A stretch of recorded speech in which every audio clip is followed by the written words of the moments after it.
हर हर महादेव दोस्तों, आशा करती हूँ भगवान भोलेनाथ की कृपा से आप सभी कुशल से होंगे। आज हम सावन मास के महात्म्य के 8वें अध्याय को सुनेंगे। बोलिए भगवान भोलेनाथ और माता पार्वती की जय हो। 8वां अध्याय।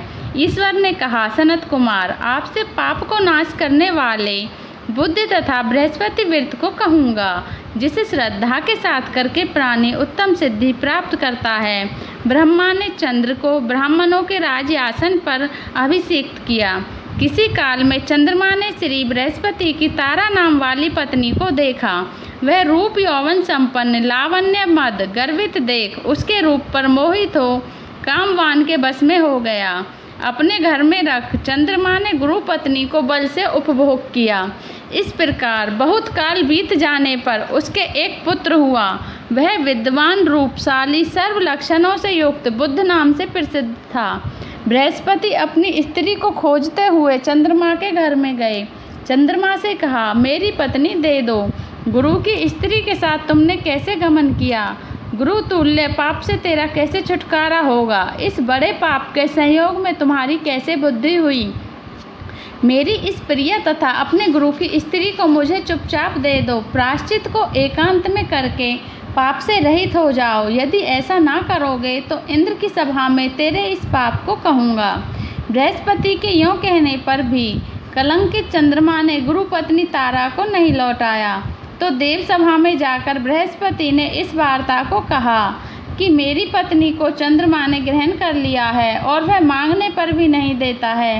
हे इंद्र, आप देवराज हैं, आप मेरी पत्नी को दिला दो, अन्यथा चंद्रमा कृत पाप आपको होगा। इसमें संशय नहीं, क्योंकि राज्य का पाप शास्त्र के निर्णय से राज्य को ही भोगना पड़ता है।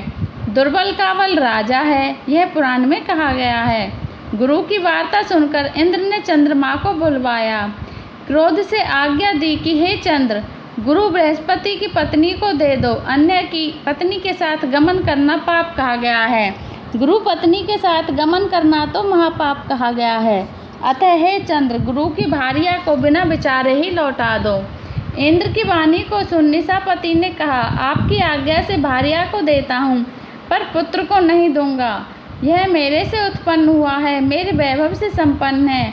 इस बात पर बृहस्पति ने कहा कि यह पुत्र मेरे से उत्पन्न है। इसमें देवतागणों को संशय उत्पन्न हो गया है। देवताओं ने यह विचारा, किसके शरीर से पुत्र पैदा है? इस वार्ता को माता जानती है। देवताओं ने बृहस्पति की पत्नी तारा से पूछा, किसके द्वारा गर्भ है? हे कल्याणी, सत्य कहना, तुम मिथ्यावाणी मत कहना। लज्जा से संपन्न तारा ने कहा, चंद्र का औरस और बृहस्पति का क्षेत्रज पुत्र है। आप लोग जिसे सुयोग्य जाने उसे दें। ऐसी वाणी सुन देवताओं ने शास्त्र से विचार कर उस बुद्ध के लड़के को चंद्रमा को दे दिया। इससे गुरु को खिन्न देख देवों ने दोनों को वर दिया। चंद्रमा से कहा कि हे चंद्र, तुम घर जाओ, यह पुत्र तुम्हारा है। चंद्रमा तथा बृहस्पति पुत्र यह ग्रह होगा। हे सुराचार्य, और भी शुभ वर को ग्रहण करो। जो मेधावी दोनों का मिलकर एक साथ व्रत करेगा उसे सब सिद्धि होंगी। यह सत्य है, इसमें संशय नहीं है।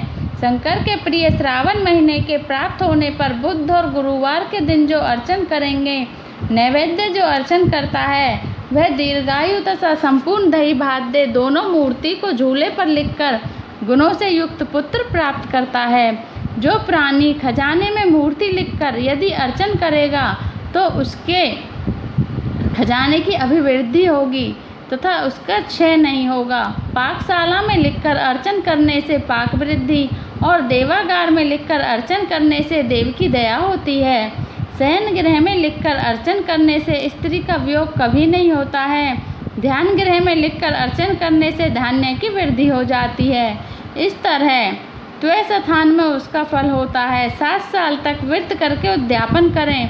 पहले रोज अधिवासन कर रात में जागरण करें। सोने की प्रतिमा का निर्माण कर विधि द्वारा अर्चन करें। 16 उपचार द्वारा अर्चन कर होम करें। तिल, घी तथा खीर प्रज्वलित कर अग्नि में दें। चिचीड़ा तथा पीपल की समिधा से होम की पूर्ण आहुति करें। मामा तथा भांजे को अच्छा भोजन कराकर अन्य ब्राह्मणों को भोजन कराएं और स्वयं भोजन करें।